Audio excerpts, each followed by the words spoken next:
this ad from Smile White, and I think it's a really good high converting ad. I could see on the numbers when you go onto the creative center that they were pushing a lot of spend into it. You can see top 2% of industry average, but just by looking at the video, you can tell it's genuinely very, very good. Very, very. It's just many key factors. So what we'll do is we'll watch the video together, and I'll kind of pause each bit. I'll explain why things are really good, and I've broken down everything here as well, but I'll run through it as well. Right. Immediately from the get-go, if I start from the beginning, we'll just go straight to here. You can see the problem area. So, and which what I find really interesting is they didn't use like the worst set of teeth that you could get. They used like I would say, which I think they used a majority. This is my theory anyway, because when you're advertising to a market, right, you want to make sure the problem you're putting out is the one that most of the market feel. So it's like it's not like these teeth are horrible, like, but it's the fact that like they are like slightly misaligned. But you can tell that number one, it's a major problem point.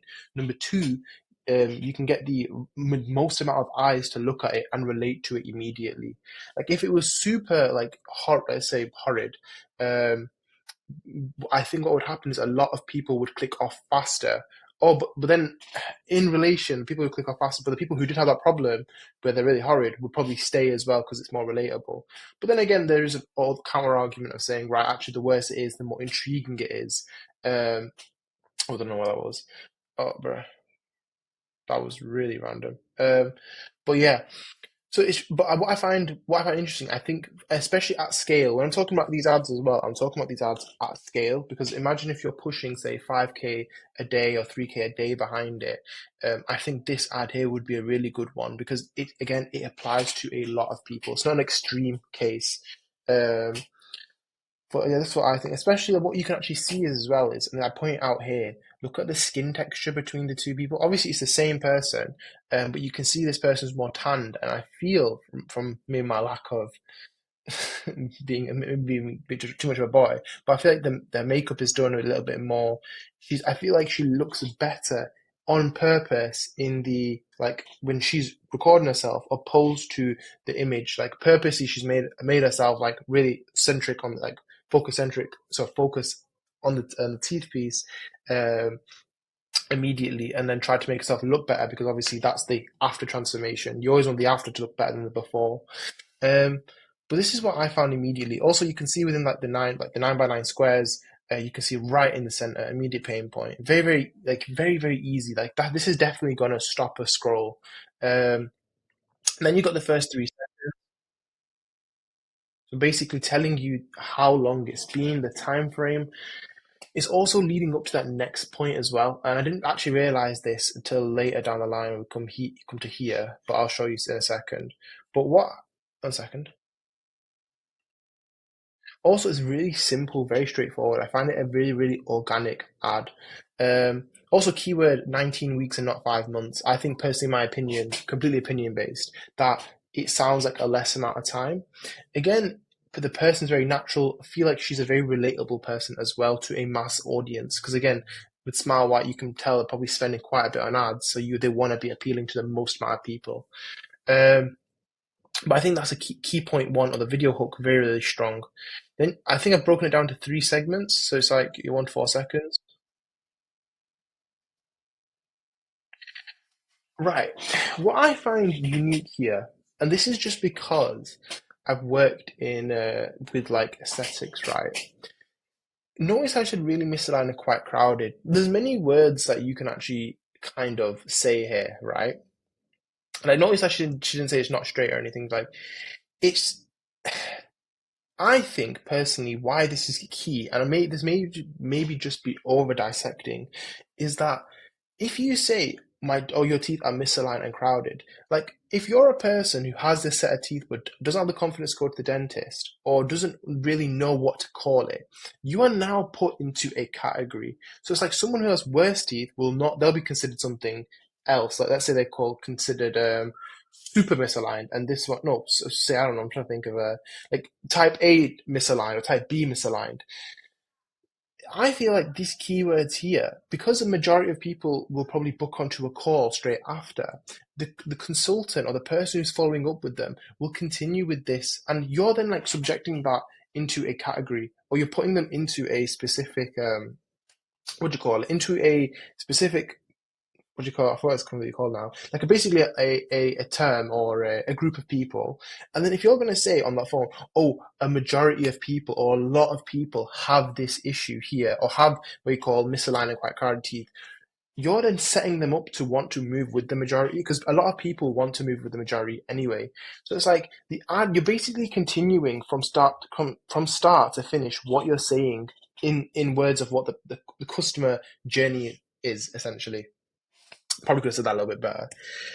But this is what I tend to this is what I find quite interesting. I know it seems like a very over dissection, but I genuinely think that's a very key thing that will take them from being like the basically compared to clear aligners, the best set of clear aligners in the UK, personally, just because you're first generalizing that person into a specific category, and then when you're on the call, you can then reinforce that and say, right, well, 79% of our people actually have responded to this ad. A lot of them have a similar misalignment, they're quite crowded. So you say the word again, and then what they do is they go into our 20-week treatment plan, or they go into our 25-week treatment plan, and they get X amount of results. So you're setting up the solution. Do you know what I mean? And they feel like, oh, a lot of people have gone through this. Because also consider this is just the ad, right? This just gets them in. They've probably got a lot of pre-nurturing sequences or something to show the client immediately, straight after they've been had that call. So I think this is a really good setup here, and I know it's a very, very minor detail, but these are the little things that I believe work and scale up ads quite well. This is what's really, really key. Again, I like that she's not going to cover herself. She's kept it in the center as well. I do think that this is a key point. I don't know if this was intentional, but I think it could have been. And what you tend to see happen is like, especially I've done it, when you're recording a bunch of ads, you'll have one golden ad that will scale. And I believe this is one of those golden ads that's just going to scale. What you find is that like, it may have been done on accident. Like maybe she just said that, but it's like, when you go to make like 20 variations, eventually you'll figure out, oh, it was because of this piece. And because I've done that and I've made 20 variations of the exact same ad, you tend to figure out what little pieces work. So I don't know if this was intentional, but I think it's definitely the key reason why they're going to actually scale up. Like, oh, if you were to push spend into this ad to do like, say £1,000 a day, £2,000 a day, it definitely would work quite well. So we'll go to the next section. Again, great. Changing the back, really engaging. What I also like is, let me just go back. With this overall video, when you start, the first thing is you look here. Then you look, so you're basically your eyes are always moving, so your eyes are always engaging with this video as well. So first you look here, then she starts talking. Then there's the text here, and then if you actually notice, you can see her teeth there. So in the first 1 second, and within 1 second, you can already see, right, okay, what's happening here. It's already engaging you to stay. Do you know what I mean? And again, little nuances which can make these ads really scalable. And do you see that there? Right, she opened her mouth, she showed it a glimpse, kind of like a freebie in a sense. Like, oh, okay. And also, you don't really know where this video is going to go. Like, it's 31 seconds, but this can have like a lot of adaptations. Like, the body of this video can change quite a bit. Like, overall, this is a strong hook and everything. But she could have gone more into a full-on like deep explanation. She doesn't. She goes into just a before and after, but full-on deep explanation on why it worked, the procedure she went through. This ad really, really well put together, honestly. It's one of those golden ads that you can see. Let's go back. But yeah, here, if I go back to this point.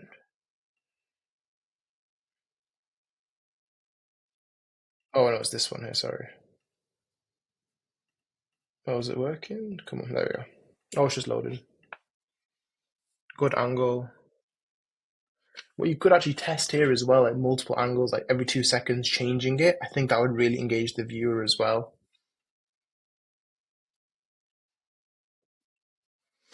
A bit of overcrowded. Now, what I noticed that she kept saying the key word, like, what do you call it? I've got it here, slightly different angle, or really misaligned. She's not straight and misaligned. I really think, right, because the algorithm, from my understanding, it does understand what you're saying in your videos, and it's going to attach it to who you're saying it to. It's going to understand the script at least. So in theory, if you keep reinforcing what you're saying, the keyword really misaligned, not straight, if we go back to the original one, misaligned, crowded, from my opinion, there's no like facts, right? But I feel like what the algorithm will do, it'll try to find people like that because you're feeding it the right thing. It's like if you were to put in your ad copy, which I'm obviously in TikTok, there's not much ad copy, but I feel like that's what it would do. So I think that's why I keep reinforcing it because the more you say it in the video, I feel like the more the algorithm will pick it up and say, right, I'm going to try to serve ads to those specific types of people, especially if you're doing it on Instagram because most lead gen ads now they're on open targeting. Like they tend to scale a lot more on open targeting. So it's like again, the ad itself will be able to show it to the right person. Sorry, the algorithm will push the ad to the right person. That's my one theory. My other theory was that a majority of people just have that issue. So obviously they've probably done thousands of tests and they're able to figure out, like, this is the best one that most people suffer with. This is a key word they listen to and they respond to. So it's like, right, let me send it out. But and yeah, here's like a little diagram. Think about it as well when you're trying to like. I'm always looking at ads at scale, right? Whenever you're spending say £10, £20, £30 a day, um, it's quite like not even £100 a day. Like you can have ads that like they'll do fine and they'll work for a little bit of time and they'll die and you put another one, but you're not able to scale that ad to £500 a day, £1,000 a day, £2,000 a day, and you've got to figure out why you can't scale that ad. Sometimes it's just genuinely like, and I've made this very simple. More people suffer with lower teeth issues than they do upper teeth issues. So if you make an ad, two exact same ads, and you're focusing on the market with the lower teeth, well, there's 40% more people that deal with that issue. So it's like, of course, it's going to scale more because more people have that problem. So it's literally as simple as that. That's why to come back to the point. That's why I think they were also kept mentioning the bottom piece. Scroll down, reinforcing. Right, obviously now she's given the full reveal. I also notice how her teeth are really white as well. Right, the reason why I think this works, again, what you could even test is, could you put this ending at the beginning and see what happens? Because I've seen ads like that, they put the end at the beginning, and they go for the whole video. Reason why this works, right? And it takes around 12 to 24 months to see results with your braces. Now, I've just literally whacked this data of Google, but I'm taking that assumption. She's saying that she's had a massive change or a desired change within 19 weeks. So it's less time to get to her desired result, right? So intrinsically, it makes it more valuable. Her dream outcome. When people are watching that video, remember we're assuming that Smile White are like they're probably the best. They probably got the best media buyers in house, right? Or best advertisers. They probably have a good customer profile who a majority of people can relate to, right? And they may have made split tests like 50 variations of this ads, different skin tones, different races, different like teeth, lips, everything. Do you know what I mean? They may have done that and they figured out that this person here is the most like relates to the most amount of people. So when they look at that and they see the transformation, they're like, oh, wow, she can do it and she's similar to me. Why can't I do it? Do you know what I mean? So it's like, this is what you tend to find as well. So the dream outcome is heightened. The likelihood of solving the problem is also heightened as well. Sorry, dream outcome is heightened because you can see the transformation, and because my other point, if she's relatable to, so if her face and her thing is relatable to the majority of people, then obviously the likelihood of achieving achieving the dream outcome is, oh, sorry, solving the problem is then there. Yeah, that's what I'm saying. Blah, blah, blah, zoned out. So, and also what I want to key point is, because I know this is from Hamosi, right? I like to look at demand. Like, is there a demand for this problem as well? Like, do a lot of people suffer from this problem? And yes, a lot of people do suffer from this. Now, what's key as well is in their ads, they make it very clear that they're cheaper than like regular braces. So they are cheaper, better, and faster. That's like an ultimate product that's going to scale really well. So that's why it does really, really well on paid ads as well. It's got all the key points. So this ad here, there's so many things to unravel, so many things that you can look at, and it's only I think 30 seconds long. You see here if you go onto TikTok Creative Center and literally just search for that video, or just search Smile White, really really good. CTR was I think it was standard because obviously it's at scale. It literally goes up and then down like most videos.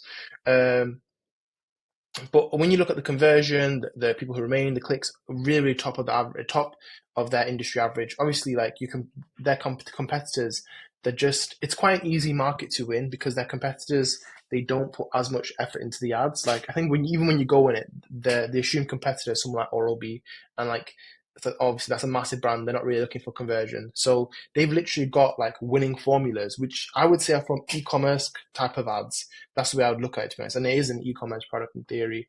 Um, and then just smashed it in the dental market. And because the dental market is so far behind, it's really easy to win. But that's what personally I would say. I think this ad's really, really good. Whether they made it on purpose or an accident, I'm not sure. But this is a scalable ad, and I would make 50 to 100 variations of this if they already haven't. But literally, very, very easy. Would change the middle piece. And you can rearrange the video a few times to make different variations of this ad. But could even add a question bubble here, to the text hook.